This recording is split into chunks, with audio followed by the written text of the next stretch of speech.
Hello Saxo fans, episode 53? 4? I don't know, whatever. Anyway, as you'll notice, no car. So it was picked up this morning. It is the 8th of January today. Yep, so it's gone over to Northampton Motorsport, took it over there with the guys, went on the back of a truck, it's been dropped off, had a good chat with them, and yeah, I'll be going back tomorrow. So I did, confession time, I did record all of this intro and a big old walk around of like what's new on the car and what's changed and all that kind of stuff on my new GoPro, which I got for Christmas. But as you can see, yeah, it literally my first time using it in anger. It fell off a suction cup on the motorway and then was smashed by a lorry. Yeah, and I went back about an hour later and found it. And luckily, because we only got it a month ago, and it was a failure of the suction cup, GoPro have agreed to replace everything for free, which is brilliant. So yeah, would highly recommend GoPro, obviously just for that. But the other thing they did mention to me is if it was sort of like 4 or 5 months down the line, they wouldn't have replaced it. But they would do if you had a subscription to GoPro. So I'm no way sponsored by GoPro, but I thought actually it's probably a perk worth having. Anyway, so cars at Northampton Motorsport. I did do a quick video of it going on the truck, which I'll pop in there now. Just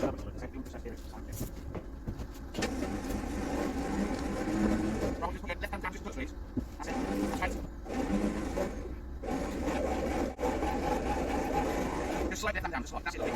Just slide it, lovely.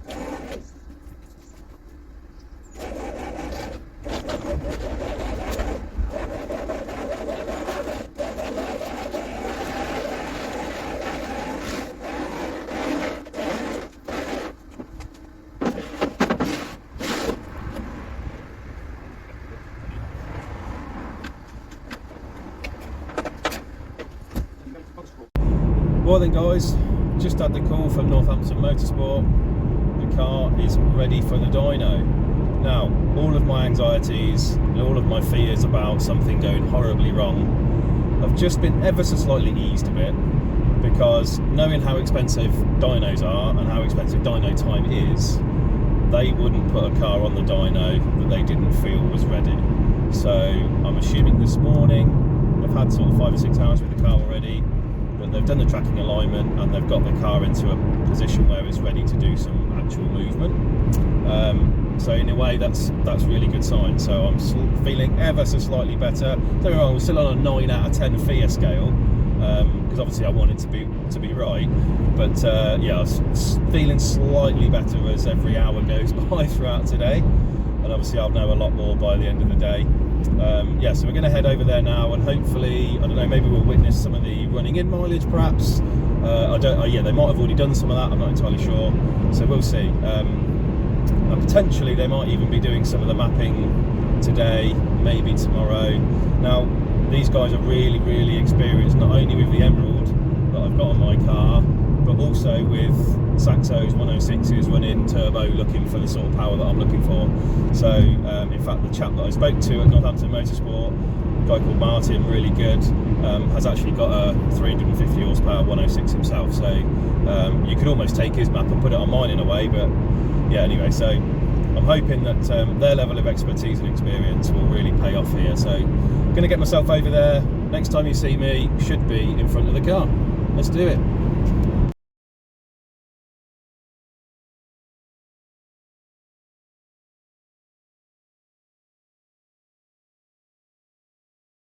Yes. Okay, try again then. Again.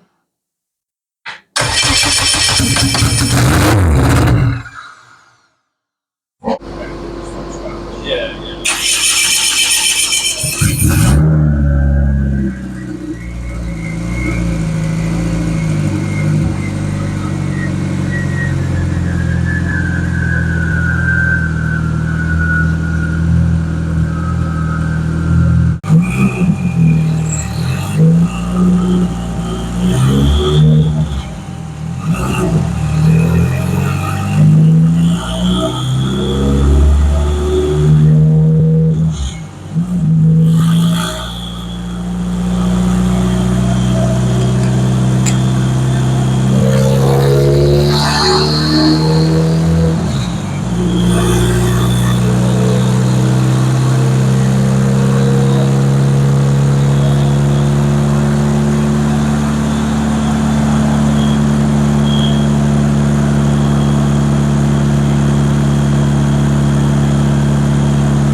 guys, there we go. So a little bit of footage there showing some, different speed and load sites of the car running today.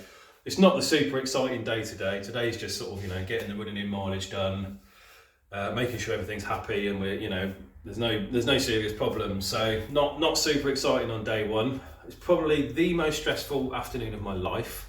We had a number of issues. I'll run through them really quickly because otherwise I'll just be here forever. So number one, we had to change all the spark plugs because they're all fouled, too sooted up because it's running too rich. That's probably my fault for running it in the garage on a crappy map. One of the injectors, the wire had backed out of the pin, so that wouldn't run, so obviously sorted that out.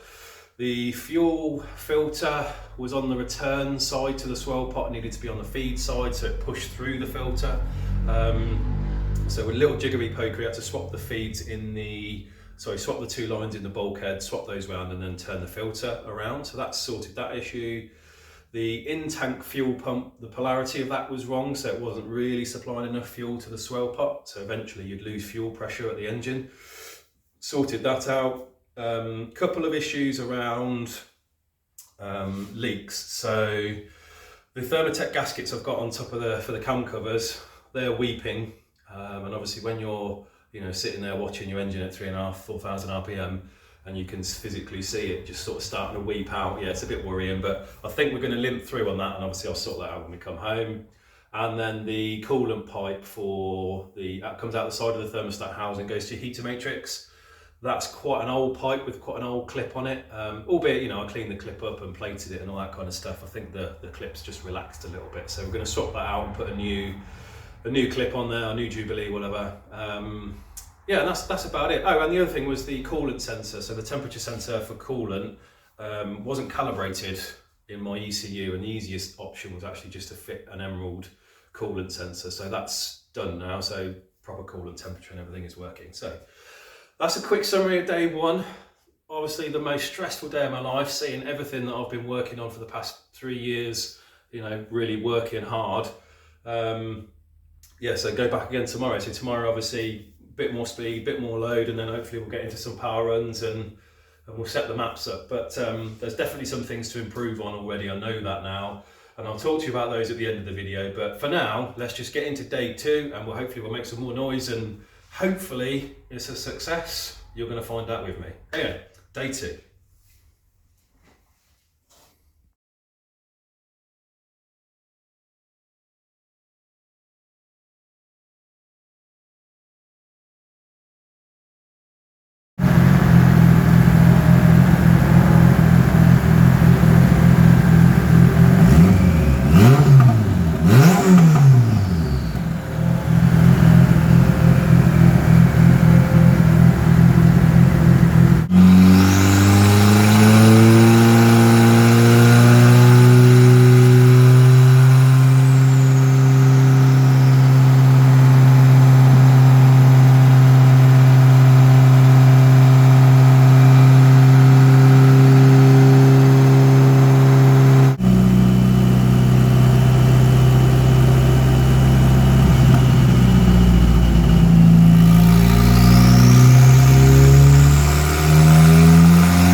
Right guys, there we go. So, dyno stuff complete for now. Very much dyno part 1, I would say. So there's a number of issues. Most of the stuff that I described after day 1 has been resolved. There's a few new things that cropped up in day 2, but ultimately we are mapped, we are driving. We haven't got the full switchable maps yet, and that's due to one of the issues which I'll go into in a minute. But we have done some full power runs, albeit relatively safe, and there's definitely more in it, so I'll tell you some numbers and some figures and show you the graphs in a minute. But for now, I think let's get it into the garage before it gets too dark, and we'll go through next steps.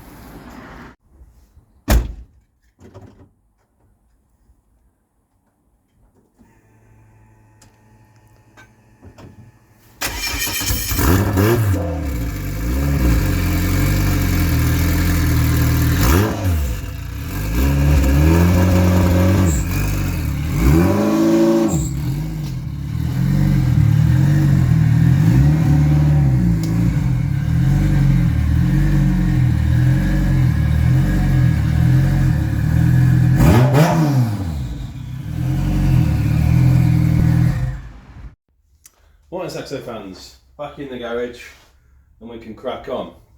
So before I delay any further, we'll talk numbers. I've got a dyno chart here. I'll stick it on the screen as a proper picture in just a moment. But the headline figures are, she did 333.2 brake horsepower at the fly, 261.2 pound-foot of torque, and that's at 1.5 bar. And I think somewhere here I have got wheel power. So it made, let me have a look, just looking for the peak. 305 at the wheels.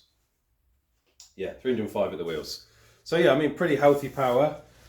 Talking with the guys at Northampton, there's plenty more in it, loads more to come. Well, I say loads, there's probably a bit more in it. Bit more torque to be found, and obviously a bit more peak power to be found. Not necessarily bothered about peak power. Maybe it'd be nice to push up to the sort of 300 pound-foot torque area, but ultimately there's a few issues that stop play, which I'll go through in a sec. But realistically, what I need to do is go and drive it as it is, and just see what I think, because that might actually be more than enough. And talking to people who do have this sort of setup, it's going to be ridiculous as it is.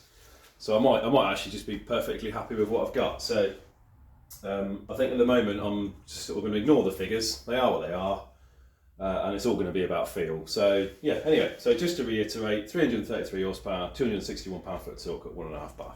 So that's torque figures done. Let's talk about some of the issues.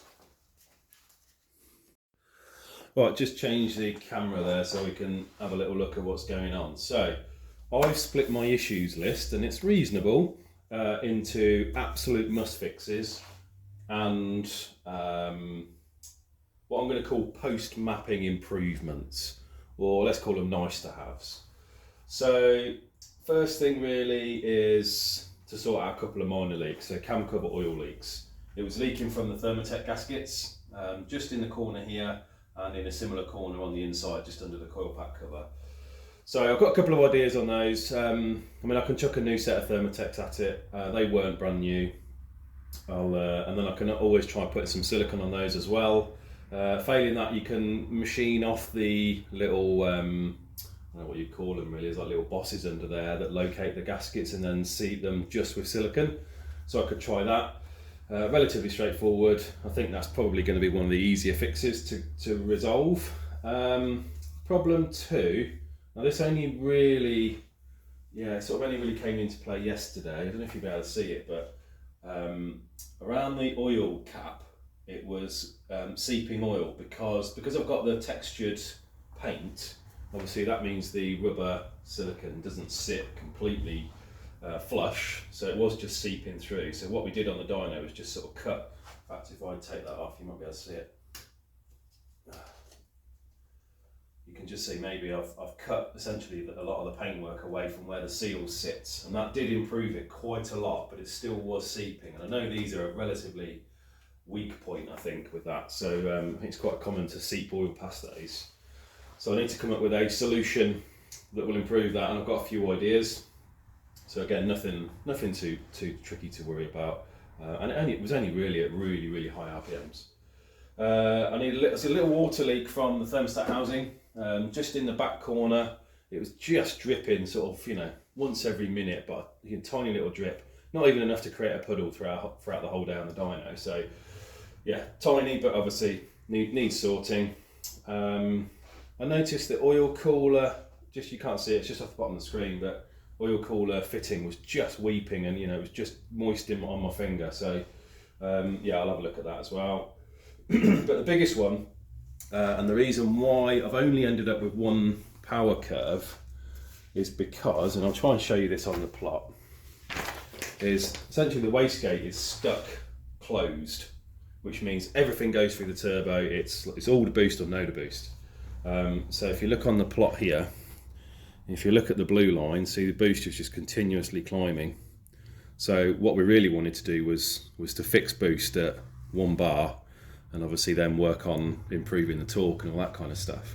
But with a wastegate that's not being controlled correctly, obviously we can't really do that. So I suspect it's just stuck closed. But we know the MAC valve's working, we know that's wired up correctly because we could hear it and we could control it, on the software, but it wasn't having any effect on the wastegate. So I suspect that's probably either faulty or just stuck or whatever. So again, but nice and accessible, so nice and easy.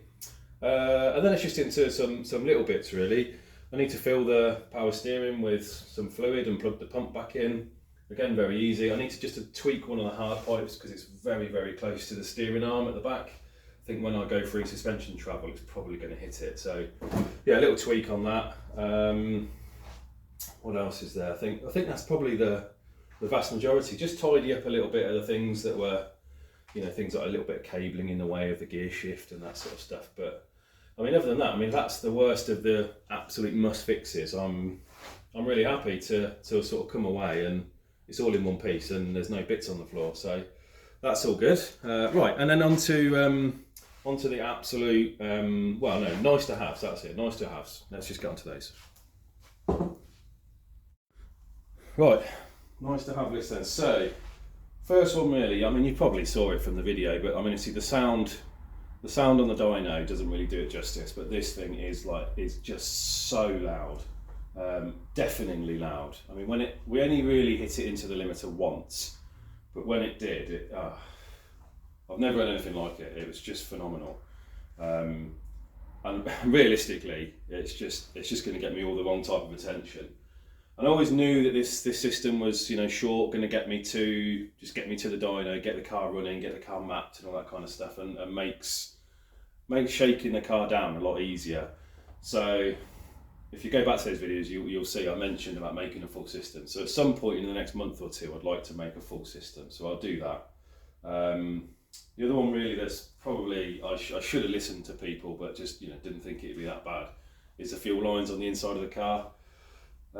So all the stuff in the engine bay is all PTFE lined, but the ones in the car, annoyingly, I didn't do PTFE lined. They're just rubber braided hoses, and they absolutely stink. They're just it's almost unbearable.